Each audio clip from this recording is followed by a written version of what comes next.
Hello' everyone, welcome back to my channel. আজি নতুন কেইটামান মহৎলোকৰ বাণী লৈ আহিছোঁ। প্ৰথমটো হৈছে মিঠা মাত ব্যৱহাৰ প্ৰণালীৰ ঘাই মন্ত্ৰ। সত্যনাথ বৰাদেৱে কৈছিল, পৰিস্থিতি যিমানেই ভয় লগা নহওক কিয়, দৃঢ়তা আৰু আত্মবিশ্বাস থাকিলে জয়লাভ সুনিশ্চিত। পিয়েৰ টেলহাৰ্ডে কৈছিল, যিকোনো মানুহৰে প্ৰধান কৰ্তব্য হ'ল মনৰ ভিতৰত জাগ্ৰত ভয়ক দমন কৰা। টমাছ কাৰ্লাইলে কৈছিল, হতাশাক আশ্ৰয় নিদিবা, এবাৰ প্ৰশ্ৰয় দিলেই ই তোমাৰ অংগ হৈ পৰিব।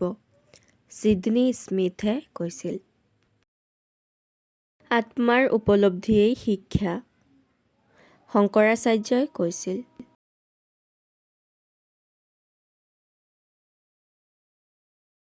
শৰীৰ আৰু সম্পত্তিক লৈ কেতিয়াও অহংকাৰ নকৰিব।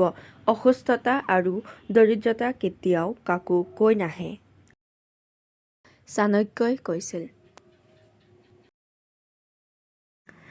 ইচ্ছাশক্তি প্ৰবল হ'লে জটিলতাই কোনো ধৰণৰ প্ৰতিবন্ধকতাৰ সৃষ্টি কৰিব নোৱাৰে। মেকিয়াভেলিয়ে কৈছিল। আজিলৈ ইমানেই, ধন্যবাদ।